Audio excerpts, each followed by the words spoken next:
Salve, salve, muito boa tarde, eu sou Marcelo Cabral, esse é o Clube da Bola que está só começando. Hoje um programa diferente, vamos receber aqui nos estúdios de Florianópolis um convidado especial. Já eu apresento a fera e temos muitos assuntos da semana. Avaí e Chape de folga na Série A, os desafios da Série B com Tigre e Figueirense, tem Copa Santa Catarina e os destaques da decisão da segundona, e o basquete catarinense também tem espaço aqui no Clube da Bola. Tá querendo ver sua foto aqui no programa? É muito fácil.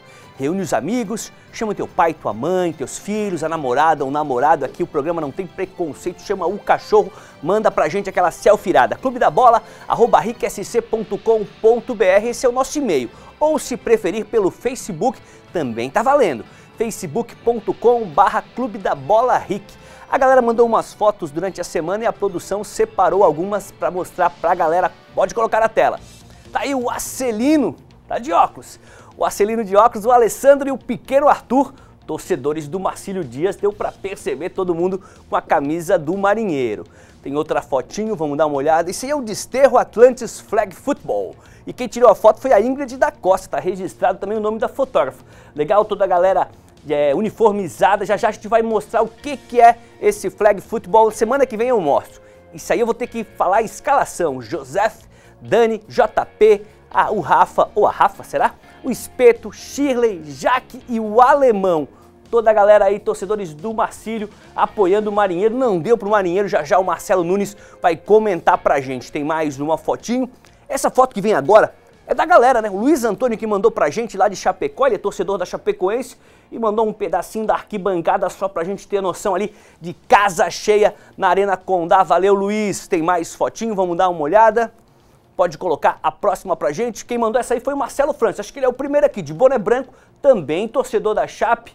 Lá na Arena, se eu não me engano, pelo visual tá aparecendo a Arena, sim, na Arena Condá. Mandou pra gente aí, torcedor da Chape, o Marcelo. Tem mais uma fotinho última do Avaí. O Reginaldo tá de barbinha, o Daniel é o pequeno, a Janara é a mãe do Daniel, esposa do Reginaldo, e a fera M10 ali deu aquele sorriso ali pra bater essa foto pro Clube da Bola. Valeu, galera, manda pra gente sim. Vamos começar o programa falando de Série B. 3 jogos movimentaram a segundona nacional na noite de ontem. Resultados que interferiram diretamente no momento em que vivem os times catarinenses na tabela. Vamos aos gols. Em Varginha, o Boa recebeu o Paysandu. O time da casa saiu na frente com o gol do zagueiro Douglas Assis. O Papão empatou com Bergson cobrando pênalti. E Diego Ivo virou o jogo aos 49 do segundo tempo. Fim de partida, Boa Esporte 1, Paysandu 2. No estádio Rei Pelé, o CRB quebrou a sequência de 5 derrotas seguidas e venceu o ABC. O único gol da partida foi marcado no primeiro tempo pelo meia Danilo Pires. Final, CRB 1, ABC 0. No Serra Dourada, o Goiás conquistou a segunda vitória consecutiva. Dessa vez o alvo foi o Náutico. Com gols de Carlos Eduardo e Thiago Luiz, o time esmeraldino venceu por 2-0 e se afastou mais um pouco da zona de rebaixamento. Tá aí os 3 jogos que movimentaram, que deram sequência à rodada que começou lá na última terça-feira. Vou apresentar o nosso convidado de hoje, ele é comentarista, é blogueiro, é um parceiro do Clube da Bola, direto de Brusque, mas hoje está ao vivo aqui nos estúdios em Florianópolis. Boa tarde do Rodrigo Santos. Rodrigo, já vou te colocar na fogueira, dá um comentário nesses jogos de ontem, interferiram na tabela, principalmente ali pro Figueira, né? Boa tarde Mancha, Fábio, boa tarde, Rodrigo. Prazer grande estar de volta aqui em Florianópolis, no Clube da Bola. Ontem, primeiro que o Náutico e o ABC se afundaram mais um pouco na classificação, então esses dois saem fora da briga, disputa, né? Eventualmente o Náutico poderia até ter uma pequena reação, podemos dizer assim, mas a derrota para o Goiás subiu, desceu, o Figueirense desceu uma posição e olha a importância do jogo do Figueirense hoje na tabela, porque pode ser um jogo em que o Figueirense vence e dá uma tacada muito grande para escapar do Z4, ou pode ter o efeito contrário, porque o Luverdense é adversário direto, o Santa Cruz joga em casa contra o América Mineiro e tem Oeste e Guarani também, que se os resultados também não colaborarem, o efeito pode ser completamente contrário e o time voltar de Mato Grosso numa grande crise. Mas é o seguinte, o Figueirense hoje tem esse jogo importante, tem toda a condição de vencer, precisa ter um mínimo de organização, eu sempre tenho falado isso, o mínimo de organização é necessário para só ficar na frente de 4 times e aí planejar o outro ano, que aí é outra história. Mas hoje é uma rodada importante, porque tem confrontos diretos que podem complicar a situação do Figueira. Legal, vamos pedir para o Geisa, para nossa diretora a Mari, colocar a tabelinha aqui para a gente, já que a gente citou a tabela atualizadinha da Série B, para a gente dar uma olhada. O Internacional segue na liderança, o Paraná o segundo, Ceará e América Mineiro fechando o G4. Ainda na primeira parte a gente vê o Criciúma na 8ª posição com 39 pontos. O que o Rodrigo acabou de falar agora foi o Figueirense, ó, desceu um degrauzinho, é o 16º, tem 32, Luverdense, o adversário de logo mais do Figueira, tem 31, o Santa Cruz com 29, o Náutico com 23 e o ABC com 18 pontos, segurando a lanterna da Série B. Olha, o repórter Cleiton Ramos preparou pra gente um resumo da semana do Figueirense, projetos sociais e muito trabalho antes de encarar o Luverdense. O Figueirense teve o início de semana mais tranquilo, fora da zona do rebaixamento. Coincidentemente, o time entrou nesse setor quando perdeu em casa para o Luverdense e saiu das últimas posições antes de enfrentar esse adversário. É sim uma briga que promete. Claro que vai ser um jogo difícil lá, os caras perderam o último jogo e eles estão... A gente está brigando direto com eles, então eu acho que é um jogo muito importante para a gente sair dessa situação. Na preparação da equipe, o principal objetivo do técnico Milton Cruz foi encontrar o substituto do artilheiro Henan, suspenso e lesionado. Nicolas Careca foi o escolhido. Antes da confirmação, um discurso de cautela pela titularidade. É o André que está chegando, trabalhar forte que o professor vai escolher a melhor opção, independente, vamos para a vitória.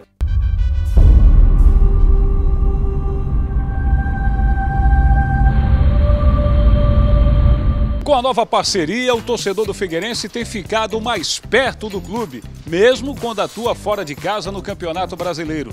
Isso já aconteceu em 3 oportunidades. E agora contra o Luverdense não será diferente. Nesse espaço serão colocados telões para o torcedor comparecer no estádio e incentivar o time, mesmo jogando tão longe. Fred Mourão é o vice-presidente de marketing do clube, uma iniciativa que deu certo, né, Fred?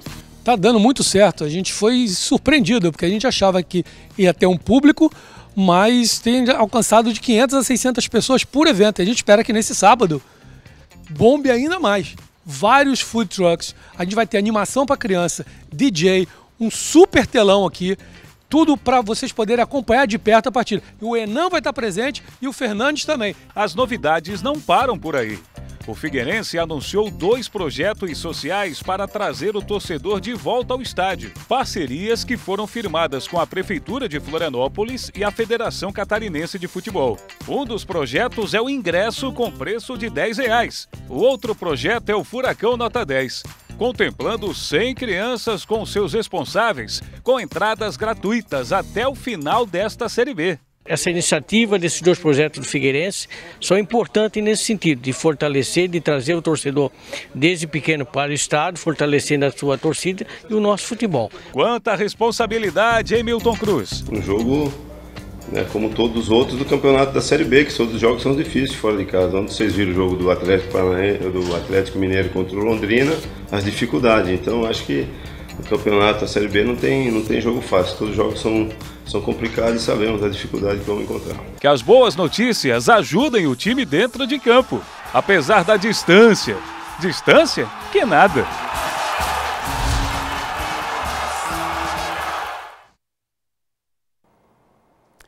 Tá aí, muito legal essa iniciativa do Figueirense, mas vamos falar do jogo. Boa tarde oficial dele, Data Fábio, amigo do zagueiro Trilha. Boa tarde, Fábio.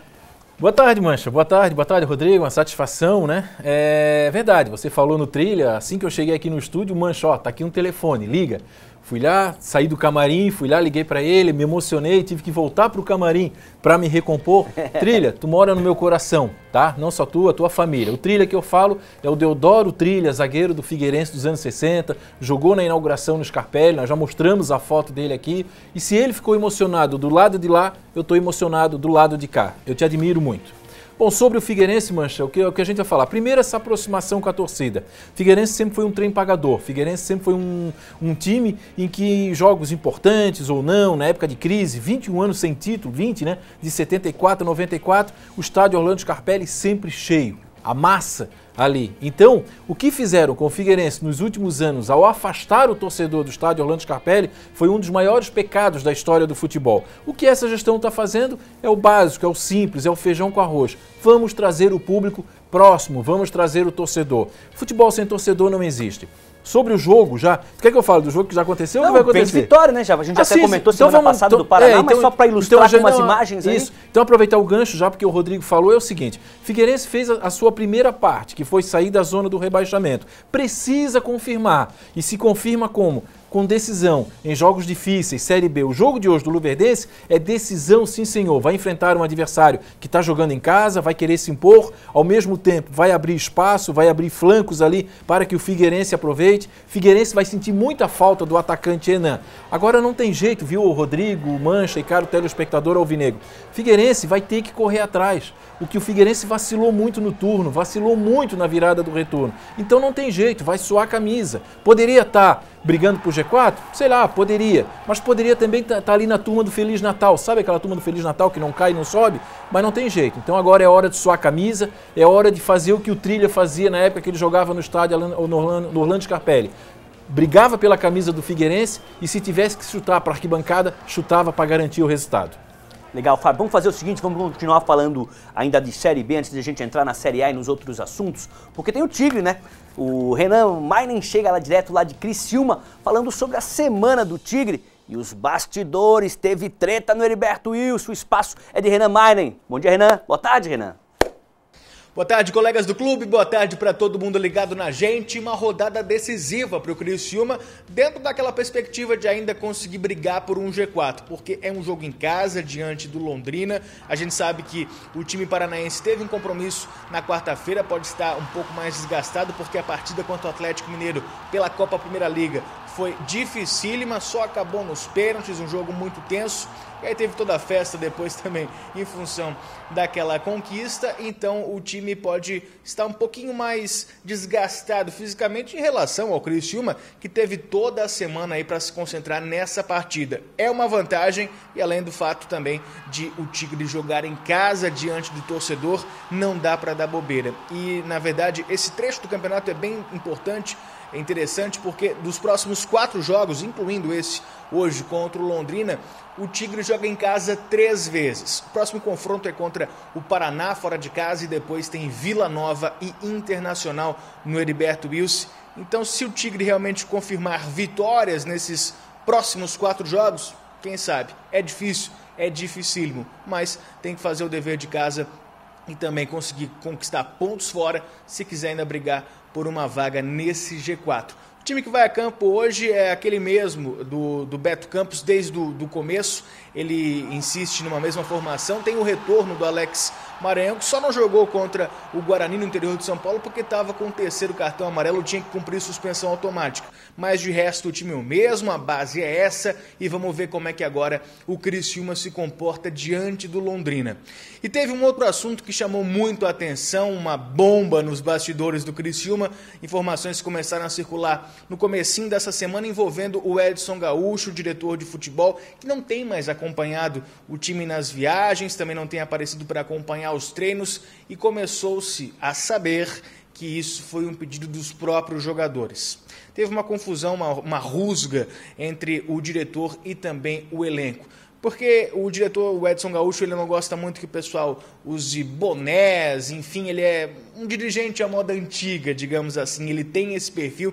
E aí a explosão disso tudo foi numa viagem no aeroporto, ele não queria que o pessoal usasse o boné durante a viagem, e aí o Silvinho Lucão e também o capitão Luiz foram reclamar com o presidente, essa é a informação que se tem, e exigiram que ele não acompanhasse mais a delegação, e de fato isso tem acontecido.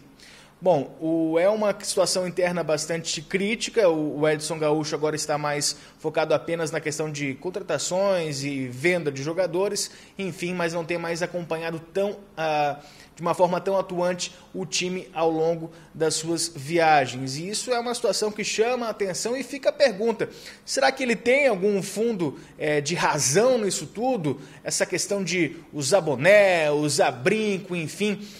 isso pode ser determinante para um time ter um bom desempenho em campo? Olha, eu vou dar minha opinião, eu realmente acho que não, mas eu queria ouvir também os colegas. Vocês acham que isso pode se refletir dentro de campo, ali com a bola nos pés, ou realmente isso é só uma questão saudosista e não tem nada a ver? Fica a pergunta, passo a bola para vocês.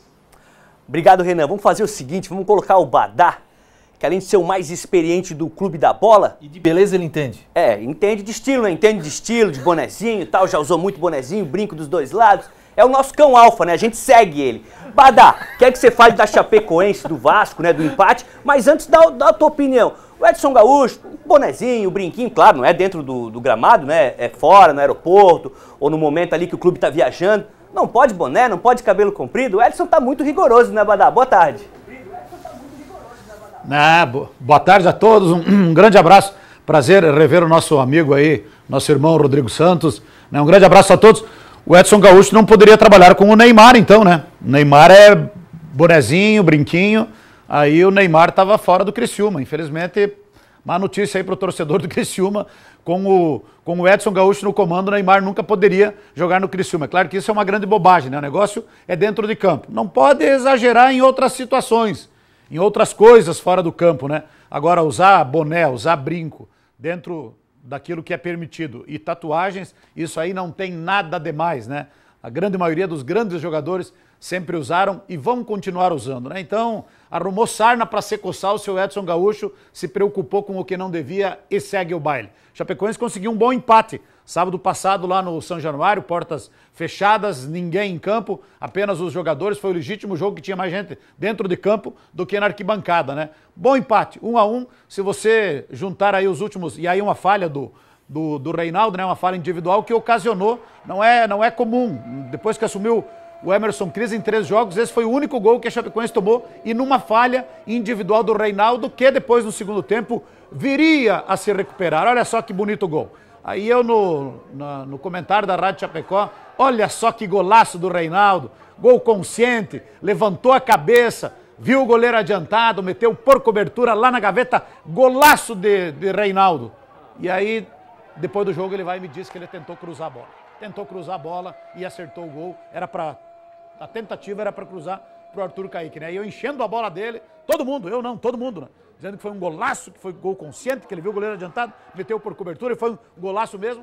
E depois ele disse que ele tentou cruzar a bola pro Arthur Kaique. Mas o importante é que a bola entrou e que a Chapecoense somou mais um ponto fora de casa, né? Então, dos últimos 3 jogos, 9 pontos disputados, ganhou do Grêmio 1-0 lá em Porto Alegre, depois ganhou da Ponte Preta aqui por 1-0 também e empatou com o Vasco pelo placar de 1-1. E depois que empatou, poderia até ter vencido o jogo. Mas tá de bom tamanho. 2 pontinhos fora da zona de rebaixamento, não tem nada para comemorar ainda. Uma situação ainda bem complicada, uma situação desconfortável.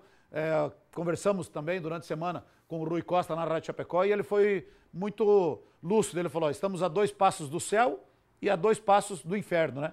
Então está numa situação que ainda não dá para relaxar. Muito pelo contrário, e o pior de tudo é que tem uma sequência muito difícil pela frente. 3 partidas dificílimas. Joga na quarta-feira contra o Botafogo no Rio de Janeiro, depois vem jogar aqui contra o Flamengo, que é um leão contra a Chapecoense. Contra a Chapecoense o Flamengo vira um leão. É incrível. É goleada, é laço. Agora daí pega a Ponte Preta, perde, empata com o Avaí em casa, perde pro Vitória em casa. Agora contra o Chapecoense não. Contra o Chapecoense ele se transforma. Então, domingo que vem o Flamengo aqui e depois ainda tem o Atlético Mineiro lá em Belo Horizonte. Então, uma sequência de 3 partidas dificílimas que a Chapecoense vai ter para tentar se manter fora da zona de rebaixamento.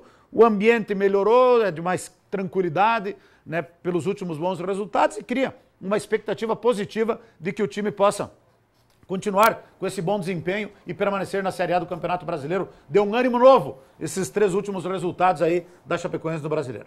Legal, Badá, daqui a pouquinho o Badá volta a falar mais do Verdão, pra gente passar a régua na semana aí da Série A, Avaí e Atlético Goianiense, talvez um adversário que todo mundo apostava nos 3 pontos, respeitando o Dragão de Goiânia, mas não deu certo pro Avaí não, Fábio Machado, Rodrigo Santos, a gente começa com o Fábio analisando essa derrota em casa do Leão. Podemos responder rapidinho só sobre essa questão do Mine lá, nossa pergunta? Claro! Só rapidinho. Boné, brinquinho, cabelo comprido, não pode? Não, é mais ou menos em cima do que o Badá falou, né? Isso é uma besteira. O que não pode é quando o jogador começa a se deslumbrar com isso e esquece o futebol. E isso já aconteceu bastante. Nós temos histórias aqui próximas, inclusive. Aqui no bastidor rolou aí uns 2 jogadores que foram destaques aí na segunda-feira, quando foram se reapresentar com um brinco desse tamanho aqui, né? Um cabelo cortado, não sei o que, pintado, e aí o futebol sumiu. Quando o cara tem futebol, ele apresenta dentro de campo, sem problema algum, desde que, claro, corte algum excesso. E sobre o Edson Gaúcho, eu tenho uma opinião muito clara. Ele começou muito bem no futebol, ele começou muito forte, conquistando títulos, veio para o Avaí, era uma promessa de um grande treinador. Quando uma carreira dessa é cortada ao meio, é porque tem algum problema muito grave de relacionamento. Edson, te liga, né? É a minha opinião. Eu concordo contigo, não tem nada a ver hoje, a gente vê no futebol mundial. Garrincha não jogaria, por exemplo? Ele não usava brinco, o Edson Gaúcho, quando ele foi para o Criciúma, nesse vai e vem, tem aquela história, né? Ele tem o perfil de ser um cara general, um cara linha dura, um cara que vai botar ordem na casa. Só que botar ordem na casa não quer dizer isso. Agora, arrumou um problema de elenco, o Criciúma aí, tá certo, o Criciúma não sofre nenhum risco aqui embaixo, mas, enfim, pode ainda sonhar com alguma coisa maior e acaba criando um problema enorme de ambiente por um probleminha bobo, podemos dizer assim. Avaí. Olha, sobre esse jogo do Avaí e Atlético Goianiense, o treinador do Atlético Goianiense usou como é que se diz? O antídoto, né? Ele usou o veneno do próprio Avaí. É aquilo que eu falei uma vez no Balanço Geral, Mancha, eu falei contigo. Quando o Avaí saiu da zona do rebaixamento, enquanto ele estava na zona do rebaixamento, ninguém ligava para o Avaí. A partir do momento que ele saiu da zona do rebaixamento e passou 7 partidas invictos, o Brasil começou a perguntar o que tem esse Avaí, que forma ele joga. Começou a chamar mais atenção. E sobre esse jogo aí, eu já vou estender inclusive para o próximo jogo, para os próximos jogos do Avaí daqui para frente.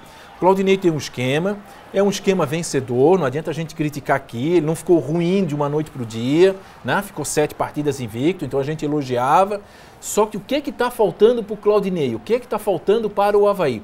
Capacidade de reação, capacidade de modificar conforme o andamento do jogo, principalmente quando sai perdendo, com uma alteração ou tática de posicionamento ou a entrada de 1 ou 2 jogadores que mudem o quadro. O Avaí hoje é um time previsível. O Avaí entra daquela forma, toma o gol, não tem capacidade de reação, os jogadores que entram apenas para ocupar o lugar de quem saiu e não há uma modificação do cenário, não há uma modificação do esquema tático. Então, os últimos adversários perceberam isso na equipe do Avaí. Começaram a trabalhar exatamente dentro desse espaço que o Avaí dava e o Avaí hoje é aquele time que quando toma um gol, o torcedor esquece aquela partida. Já começa a pensar na próxima, porque o Avaí não vai conseguir o empate. O Avaí só conseguiu um empate em jogo nesse ano, que foi contra o Bahia e ainda foi numa bola parada, casualmente lá, acho que foi o Júnior Dutra, conseguiu colocar para dentro. No mais, o Avaí não tem capacidade de reação. Então, o que o Claudinei tem que fazer, Mancha? É criar oportunidades. É dizer, olha, se nós estiver tomando 1-0, nós vamos mudar para esse esquema, sei lá, 3-5-2. Eu não sou muito de número, eu não gosto disso, né?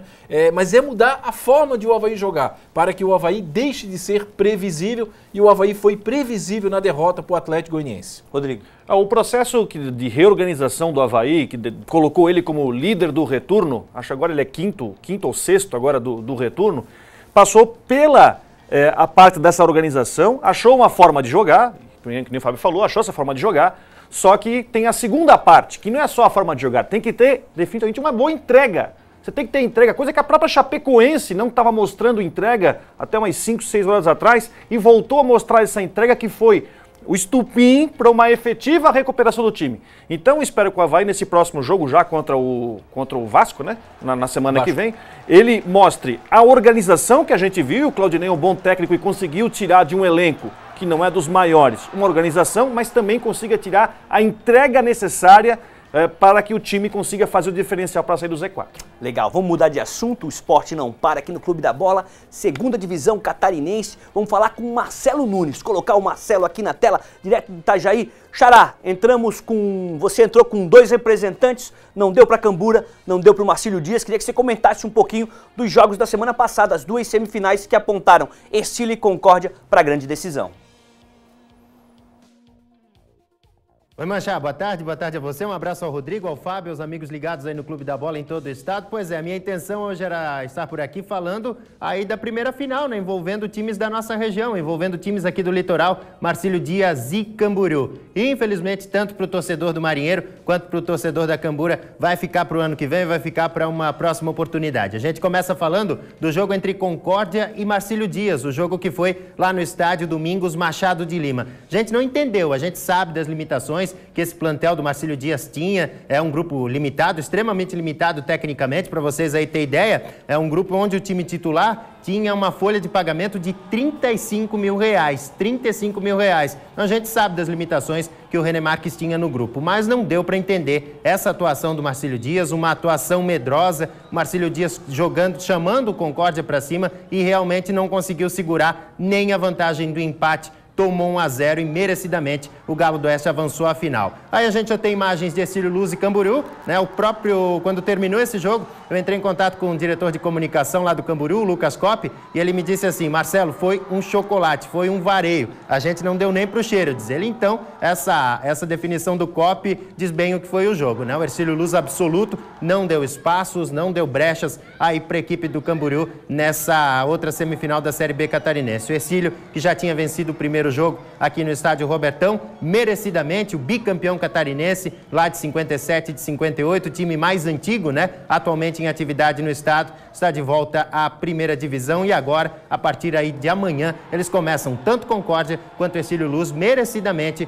a disputa do título, né? Voltando a falar do Marcílio, claro, o Marinheiro fez um bom trabalho aí nos bastidores, no administrativo, parece que finalmente, depois de muito tempo, Marcílio tem uma diretoria transparente, que tem publicado as contas, tem conversado, tem dialogado com o torcedor, mas a gente sabe que acertos e erros acontecem, né? E infelizmente o erro do Marcílio Dias desse ano para o torcedor foi na parte que aparece. Foi a parte que entra em campo, a parte do time aí que tentou, mais uma vez, voltar à primeira divisão do Campeonato Catarinense e que, infelizmente, o Marinheiro vai ficar 3 anos seguidos já na Série B. Convenhamos aí que para uma cidade como Itajaí, para um time da grandeza do Clube Náutico Marcílio Dias, é muito pouco. Daqui a pouquinho, Mancha, a gente vai falar também que a Série B do ano que vem ela pode ser antecipada, né? Tradicionalmente a competição começa aí entre o mês de junho, entre o mês de julho, mas já há conversas de bastidores para que essa competição seja antecipada. Vem aí, até por causa da Copa do Mundo, os times vão se reunir e tem essa intenção, junto à federação, de trazer a Série B logo para o primeiro semestre, o que seria muito legal aí já para os times ter mais tempo, né? Se preparar, o pessoal que conseguir esse acesso, né?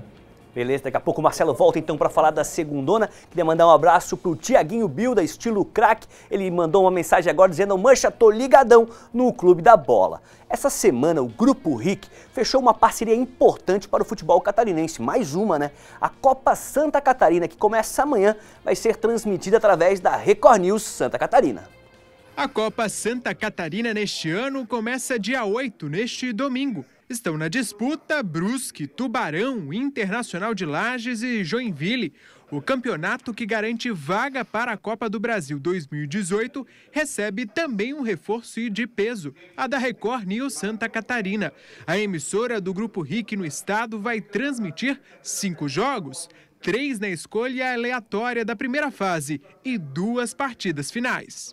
Para nós é muito importante essa parceria com a Record, que vem dando certo. Começamos ano passado, já na Série B. A federação fica muito lisonjeada com a Record procurar a federação para essa parceria. A última edição da Copa SC aconteceu em 2013 com o Joinville campeão. A final da Copinha acontece agora em dezembro.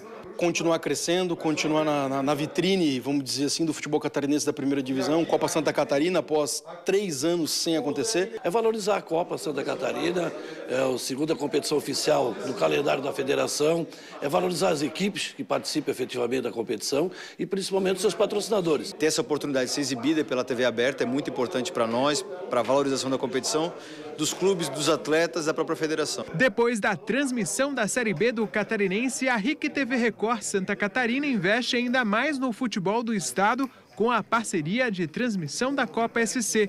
Os jogos vão ao ar pela Record News SC e em alta definição. Resgatando uma antiga Copa, que é a Copa Santa Catarina, divulgando, fazendo cobertura através de toda a nossa área de esporte dentro do grupo. Para quem for o campeão, saber que tem em 2018 garantida uma participação na Copa do Brasil, que é um dos maiores campeonatos do Brasil.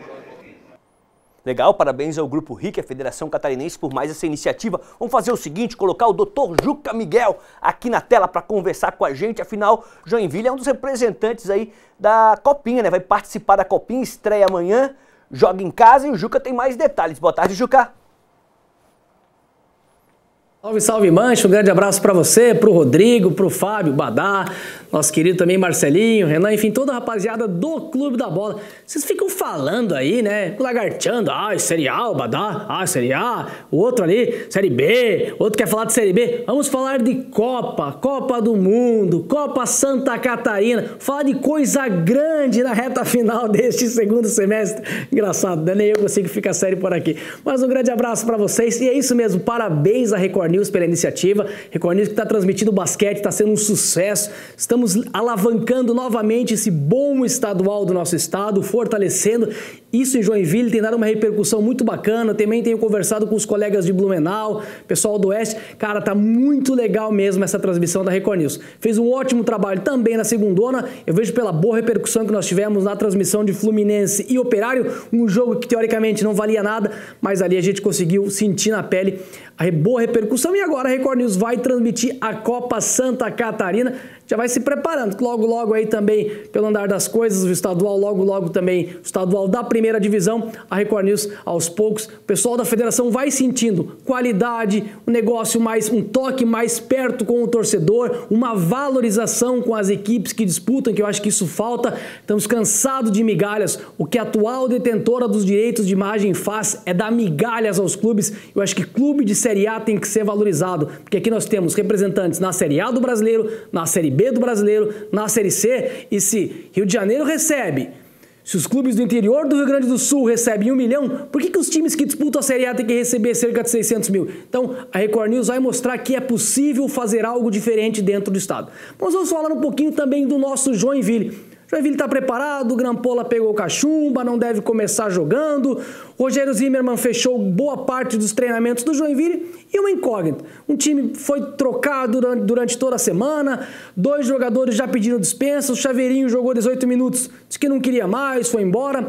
Júnior Sutil, menino aqui de Joinville, infelizmente abandonou o futebol, vai trabalhar com seu pai numa empresa, ele tinha contrato até 2019, então, ou seja, as coisas no Joinville estão encaminhando, é um processo de reestruturação nas mãos do Rogério Zimmermann, muito trabalho, ele chega às 7 da manhã e sai às 6 da tarde, está trabalhando, está estudando, está procurando montar uma base para o ano que vem.